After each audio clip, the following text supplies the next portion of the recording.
वालेकुम। सुबह के 7 बज रहे हैं। मैं अक्सर कस्टमर्स को नमाज़ पढ़ने के बाद मैसेजेस का व्हाट्सएप पर रिप्लाई करता हूँ, तो अक्सर ये देखने में आता है कि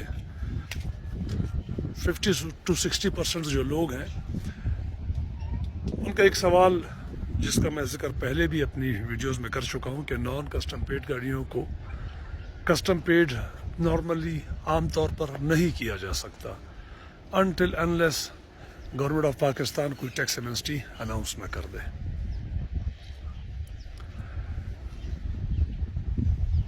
मुझे ये बात समझ नहीं आती और अक्सर भाइयों से मैं ये शिकवा भी करता हूँ वॉइस मैसेज में या टेक्स्ट मैसेज में कि आपने नॉन कस्टम पेड गाड़ी को ही कस्टम पेड करके क्यों चलाना है।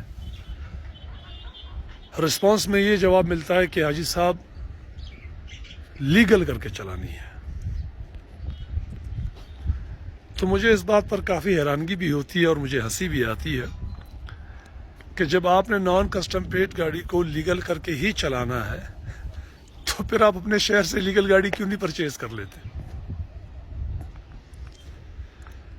तो फिर आप अपने शहर से लीगल गाड़ी ही क्यों परचेज नहीं कर लेते मेरे भाई। मतलब ये सेंस, ये लॉजिक ये मंतक मेरी समझ से बाहर है। आया हमारी नॉन कस्टम पेड गाड़ी का अगर आप टैक्स पे कर दें तो क्या वो बाकी कस्टम पेड गाड़ियों से सस्ती पड़ेगी? मैं नहीं समझता कि सस्ती पड़ेंगी। सस्ती एक ही सूरत में पड़ी जा सकती है, नॉन कस्टम पेड गाड़ी टैक्स पे होने के बाद गवर्नमेंट जब कोई टैक्स एमनेस्टी देती है। एमनेस्टी मतलब रिलीफ। रिलीफ दो तरह के होते हैं एमनेस्टी जब दी जाती है। एक तो ये रिलीफ होती है कि जिन लोगों के पास नॉन कस्टम पेड गाड़ियां हैं उनको पे करके प्रॉपर तौर पर लीगल कर दिया जाए ताकि दोबारा उस शहर में फिर नॉन कस्टम पेड गाड़ियां ना हो या ना मिले या लोग ना चलाएं। दूसरी ये बात है कि वो उसमें रिलीफ देते हैं टैक्स की, तो गाड़ी सस्ती पड़ जाती है। इस ऑप्शन के अलावा अगर कोई भी बंदा किसी भी अप्रोच या किसी भी ताल्लुक या किसी भी ऑक्शन के मामले में अपनी गाड़ी को टैक्स करवाता है, ऑक्शन करवाता है, तो वो आम गाड़ियों से जो कराची पोर्ट पर आई होती है क्यों सस्ती पड़ेगी?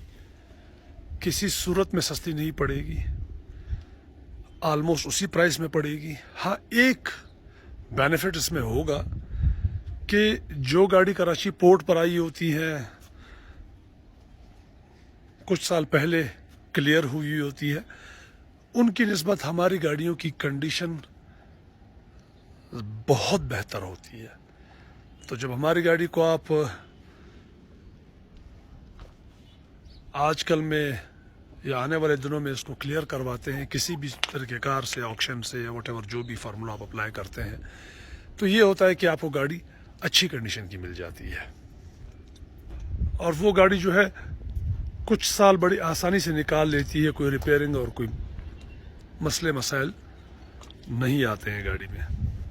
तो इस हवाले से ये एक बेहतर ऑप्शन है। और वीडियो के साथ साथ मैं एक छोटी सी अर्ज आप लोगों से करना चाहूँगा। मेरी वो वीडियोस जिनमें मैंने फ्रॉड और स्कैम्स के बारे में जिक्र किया हो,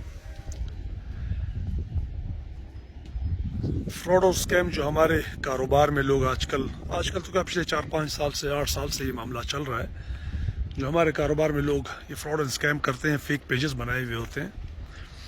उस सिलसिले में अगर कोई मेरी वीडियो आपको मिलती है तो उसको ज़रा प्रमोट कर दिया करें। Promote not in a sense कि मैंने कोई स्टार बनना है। मैं कोई स्टार बनने के लिए सोशल मीडिया पर नहीं आया हूँ, न मैंने अपनी आवाज़ का प्रचार करना है। मैं ये चाहता हूँ कि जो लोग भी नॉन कस्टम पेड कारोबार से मुंसलिक हैं या जो लोग भी नॉन कस्टम पेड गाड़ियाँ ख़रीदना चाहते हैं उन तक मेरी आवाज़ पहुँचे। अगर आपके तवस्सुत से कोई एक बंदा भी पाकिस्तान में फ्रॉड और स्कैमर से बच जाता है تو میں سمجھتا ہوں کہ یہ ایک اچھی بات ہوگی.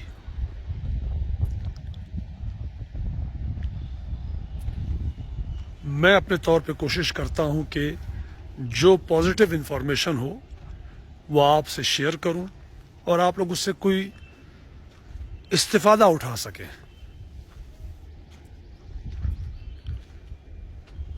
میں نے اپنی ویڈیوز میں آج تک کسی اسپیسیفک بندے کو نہ مینشن کیا ہے، نہ ہی میں کسی کی مخالفت کرتا ہوں.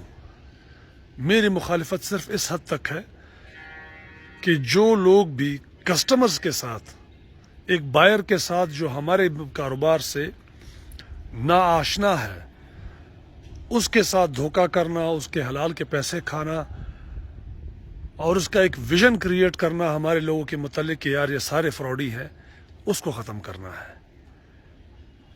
ہوپ سو آپ لوگ میری بات بھی سمجھ گئے ہوں گے اور ہوپ سو کہ آپ لوگ اس معاملے میں مجھے ہیلپ آؤٹ بھی کریں گے اور سپورٹ بھی کریں گے. خیال رکھیے گا، دعاؤں میں یاد رکھیں. آباد رہیں. اللہ حافظ.